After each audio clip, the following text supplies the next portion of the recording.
misericordia incomprensible es, Señor, grande es tu amor.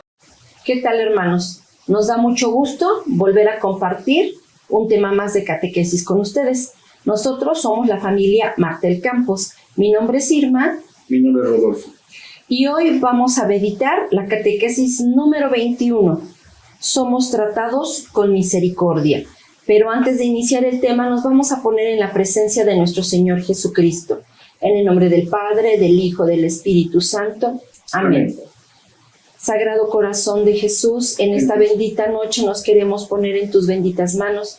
Queremos consagrar nuestra mente, nuestros ojos, nuestra lengua, nuestro corazón, en una palabra todo nuestro ser, para que tú nos guardes y nos mantengas muy dentro de tu Sagrado Corazón. Y también nos vamos a encomendar al Espíritu Santo para que en esta catequesis fluya y podamos llevar el mensaje que el Señor espera que ustedes reciban. Ven, Espíritu Santo, envía desde el cielo tu luz para iluminarnos. Ven ya, Padre de los pobres. Ven, Espíritu Santo, y se renovará la faz de la tierra. En el nombre del Padre, del Hijo y del Espíritu Santo. Amén. Amén. Hermanos, como les comentaba, nuestra catequesis es la número 21. Somos tratados con misericordia. El objetivo del día de hoy nos está diciendo: reconocer que el encuentro con Jesús nos hace vivir la experiencia de ser tratados con misericordia para ser testigos de su cercanía y de su forma de amar. Aquí debemos rescatar que a través de este tema nos vamos a reconocer nosotros mismos dentro del perdón que Jesús otorga y ver hasta dónde nos hemos sentido misericordiados a través de este perdón. Y si hemos llegado a tener ese encuentro de amor con el Señor, para entonces poder, después de este encuentro, realmente ser testigos de su misericordia. Pero antes vamos a nuestro punto 1, que es partir de la vida. Oye, Rodolfo, ¿alguna vez has estado enfermo? Y si estuviste enfermo, ¿cómo manejaste esta situación, tu enfermedad? Y después de todo, ¿de quién recibiste apoyo de manera directa? Pues remontándome a mi infancia, sí recuerdo varios episodios en los que tuve alguna enfermedad, pero me hace recordar, por ejemplo, de mis papás, de mis hermanos, que en aquel momento, pues de diferente manera, cada quien de acuerdo a la circunstancia, pues me hacían sentir bien, hacían que, digamos, la enfermedad la pasara lo mejor posible, ya sea comiendo algo especial o ya sea con algún detalle, principalmente la cercanía de mis papás hacia mí. Entonces, yo creo que aquello que era tan bonito, que era tan reconfortante, actualmente con la pandemia se está perdiendo. Porque la regla fundamental de la canija pandemia es que no tengas contacto con nadie absolutamente, sea enfermo o no enfermo, para prevenir o para contrarrestar, pues es que no tengas contacto. Entonces, el más afectado es el enfermo, porque se siente relegado, se siente menospreciado y muchas veces hasta cuestiones de humillación se llegan a escuchar. Entonces, los hijos están viendo eso y creen que ya es normal. Ya no es lo común saludar a la persona siquiera, sino pues estar lejos. Y si sabemos que si alguien lo tiene, pues que se quede en su casa y que no salga y que se componga como pueda, ¿no? Entonces, nosotros simplemente con hacer oración no estamos generando que realmente eso sea mejor o que esa persona tenga los mejores recuerdos. Así es. Esta situación es compleja y es difícil. Lo único que se está suscitando es que seamos cada vez más fríos, más distantes entre nosotros mismos, y esta parte de la acogida, de la solidaridad, del apapacho, pues queda a un lado, ¿no? Y muchísimo menos que hablar sobre la misericordia. Exacto, porque digamos, como vamos a ver un poco más adelante, tanto Jesús como Dios nos dieron muestras de que aunque estuvieras enfermo, aunque fueras pobre, aunque fueras menospreciado de la sociedad, o aunque fueras el más importante de la sociedad, a todos los trató igual y a todos les dio parte de su ser, de su misericordia, los acogió, como tú dices. Y entonces, digamos que este momento que debiera ser un ejemplo como aquellos, lo estamos tomando completamente como si fuera lo peor, porque simplemente nos podemos contagiar. Y en realidad, pues tenemos que recordar que pues simplemente es una enfermedad. Así es una enfermedad y que tiene una cura y tiene una solución. Y para eso vamos a iluminarnos con la palabra. Muy bien. Ahora pasemos a nuestra siguiente parte, que sería iluminar con la palabra. Para pasar a esta parte de iluminar con la palabra, vamos a contextualizar, digamos, esta parte de la carta de Timoteo, dirigida a Timoteo por parte de Pablo. En medio de nuestros pecados y de nuestros límites, de nuestras múltiples caídas que podamos tener, Jesús nos mira, Jesús se acerca, nos da su mano y nos trata con misericordia. Muchos hemos tenido esta experiencia. Principalmente ahorita nos vamos a centrar en la experiencia de Pablo. Vamos a ver en la primera carta a Timoteo, en el capítulo, en el versículo 12 al 16. Doy gracias al que me da fuerza, a Cristo Jesús, nuestro Señor, por haberme creído digno de confianza y colocarme en el ministerio, a pesar de que fui primero blasfemo, perseguidor y furioso contradictor. Pero me perdonó, porque no sabía lo que hacía cuando rechazaba a la fe. Y la gracia de nuestro Señor fue más fuerte todavía junto con la fe y el amor cristiano.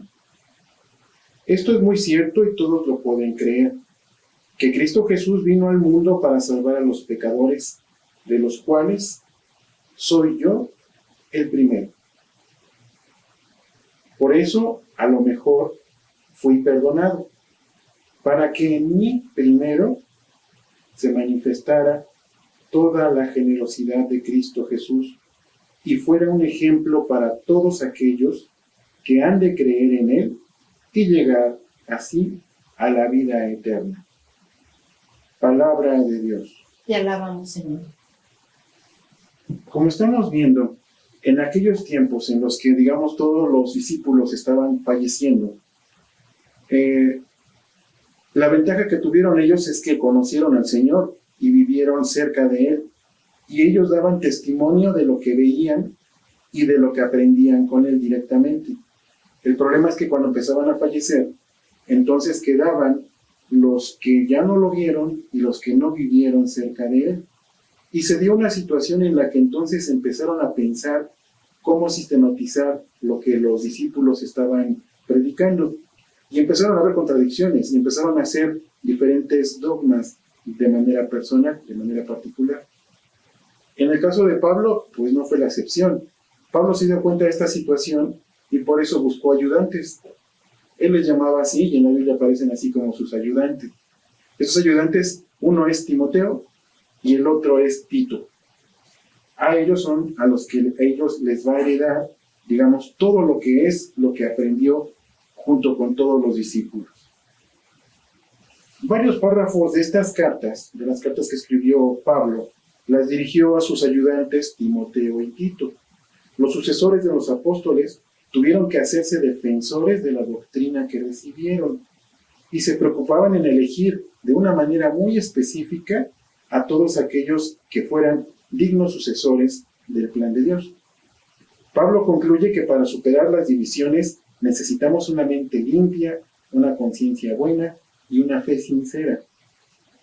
Muertos los apóstoles que habían visto a Jesús, algunos olvidaron que la fe se basa en lo que Él enseñó.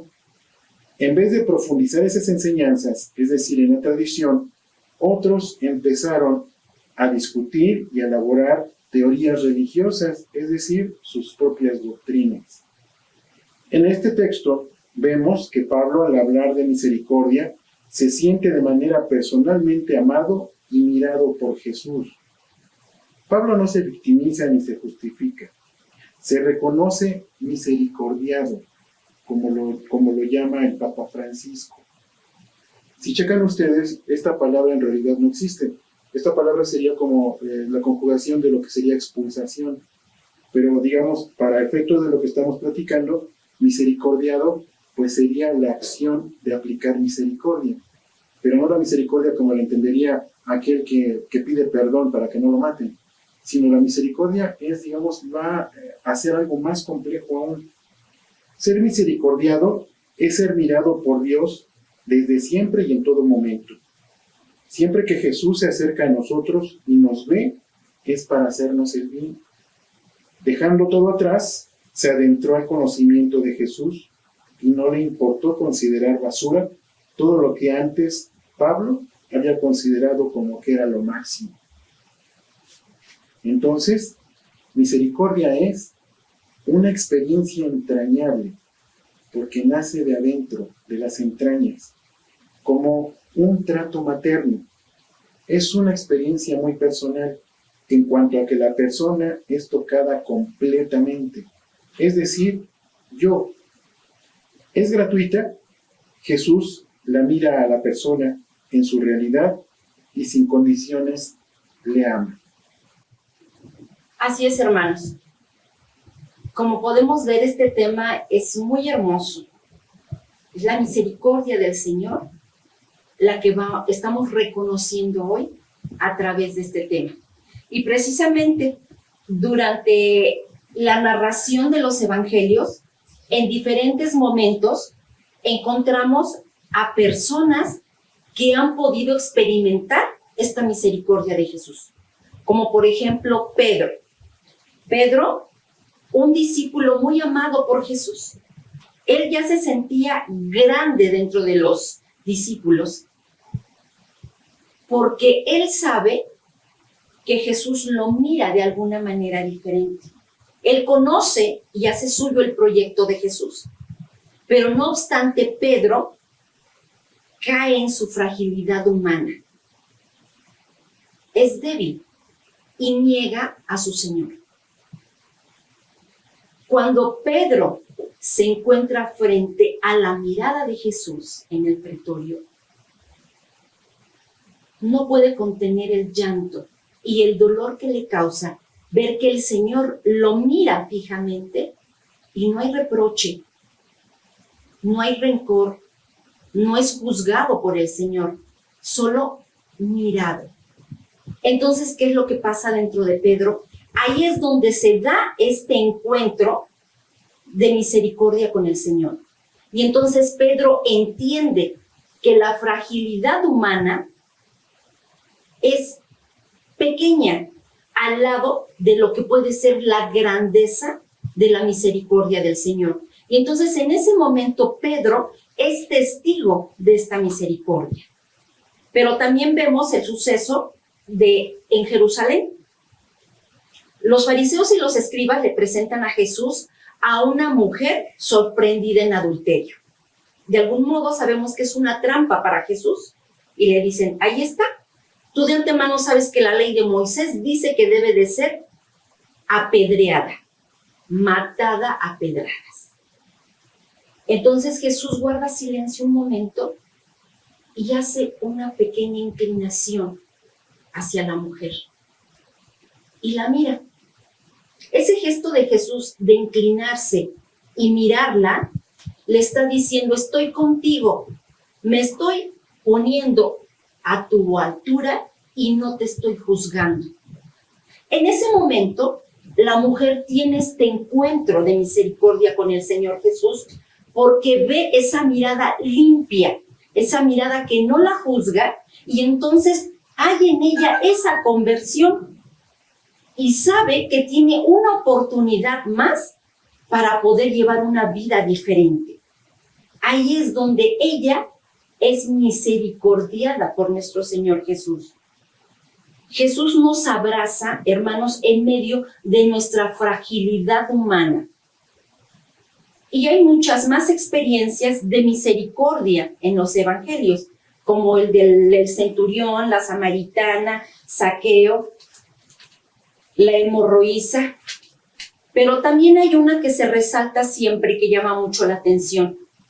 Mateo el publicano.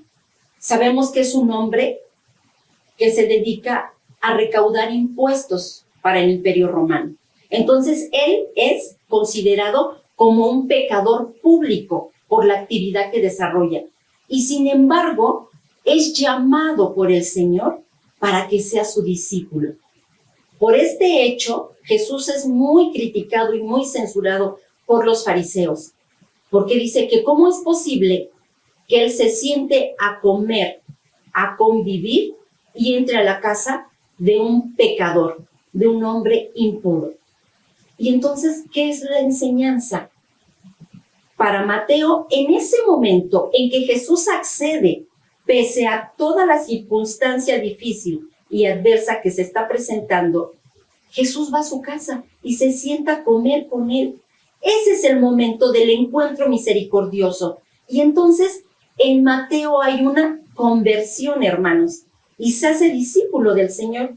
Precisamente, esto quiere decir que todos, siendo pecadores, podemos llegar a ser discípulos del Señor. Porque los discípulos del Señor, hermanos, no somos impecables. Recordemos que la iglesia no está llena de santos, está llena de pecadores, porque precisamente nos acercamos a buscar la misericordia del Señor. El Papa Francisco nos dice que con este llamado de Mateo, el pecador no debe mirar hacia su pasado, más bien debe mirar hacia su futuro. Y hay un dicho que nos menciona que no hay santo sin pasado, ni tampoco pecador sin futuro. Imagínense qué esperanzador, qué alentador, porque a veces nos sentimos tan ínfimos ante la grandeza del Señor. Y veamos cómo Él es misericordioso y nos toma y nos abraza en nuestra fragilidad humana. En el Evangelii Gaudium, en el número 11, habla precisamente sobre esta alegría del Evangelio, que nos llama al corazón y a la vida de los que se encuentran con el Señor. Quienes se dejan salvar por Él son liberados del pecado. Con Jesucristo siempre nace y renace la alegría. Hay que volver a Él cuando nos hemos perdido.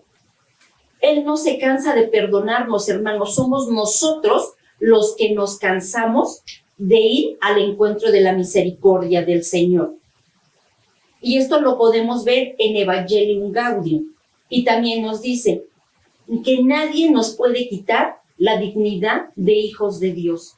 Esa es inalienable, es nuestra. Por eso en esta misericordia, el Señor nos permite caminar con la cabeza en alto y volver a empezar. Pero para poder llevar a cabo esta experiencia de misericordia, es importante la presencia del Espíritu Santo, porque el Espíritu Santo va a permitir que volvamos a renovar esta alianza con el Señor. Dice el Papa Francisco que gracias a este encuentro somos rescatados de nuestra conciencia aislada. ¿Qué quiere decir la conciencia aislada? De mi ensimismamiento, de mi yo. El amor de Dios nos saca de esta conciencia aislada, de este aislamiento, y surge la otra parte, la misericordia. Y entonces cuando nosotros tenemos ese encuentro misericordioso, no podemos quedarnos callados. Y pasa lo mismo que le sucedió a los discípulos y a los apóstoles, que en los que se derrama el Espíritu Santo y ya no pueden quedarse callados con lo que hay dentro de ellos. Y lo empiezan a proclamar. La experiencia de la misericordia del Padre nos sensibiliza a ser misericordiosos con los demás. O sea, nadie da lo que no tiene. Entonces, si tú no has vivido esa experiencia de misericordia, no vas a poder compartir esa misericordia. Porque, hermanos, la misericordia no viene de nosotros. No es algo que surja solo porque yo lo quiera. La misericordia no, es un regalo que Dios nos da. Precisamente por ese regalo, el Señor nos dice En esto los reconocerán que son mis discípulos, en la manera de cómo se cuidan, en la manera de cómo se alientan, en la manera de cómo se acompañan, en el amor que se tienen los unos a los otros. Y este es el ejemplo más importante del amor fraterno. Por eso la iglesia tiene que ser un lugar de solidaridad, de acogida, de perdón. Y muchas veces, hermanos, hay que pensar si nosotros estamos dando esa acogida, si como evangelizadores, ¿por qué tipo de iglesia estamos pugnando? Si por esta que nos dice el Señor o por la que nosotros creemos que mejor nos acomoda.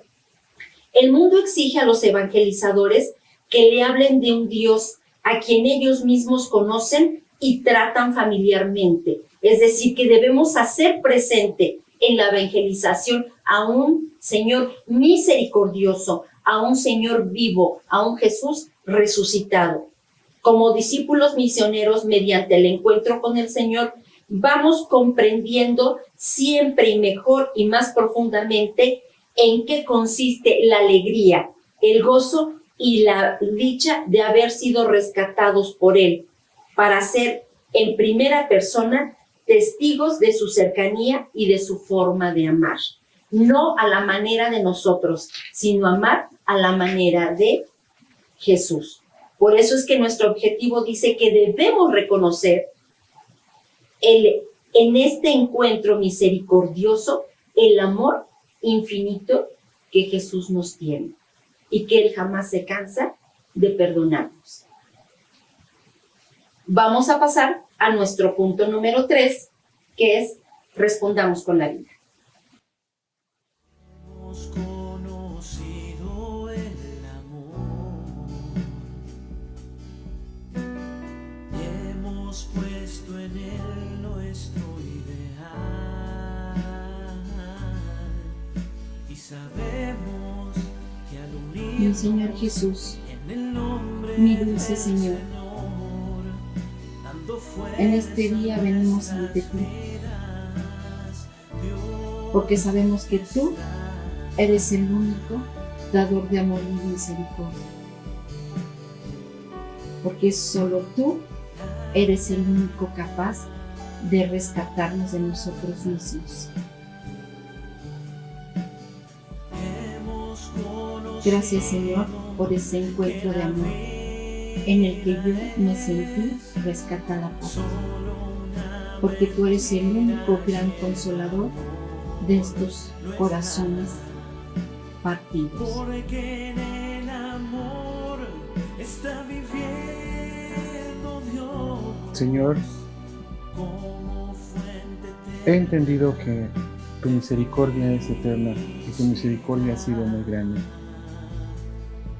Y la conjugación de la palabra hace que piense, que agradezca, que sienta tu presencia y tu poder, porque gracias a eso, en esta situación de pandemia y tan difícil, en mi familia existe solamente el problema económico.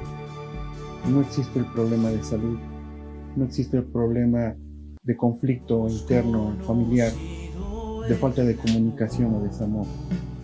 Afortunadamente, eso habla mucho de que hemos sido misericordiados por ti. Lo agradecemos plenamente y en lo personal reconozco tu poder y reconozco que estás conmigo. Dios tuvo misericordia de mí para que Jesucristo mostrara en mí toda su paciencia. Bendito sea, Señor, por tu mirada de amor y por tu gran paciencia. hemos conocido que la vida es tu misericordia incomprensible, Señor. Grande es tu amor por mí, no lo alcanzo a comprender. Tu misericordia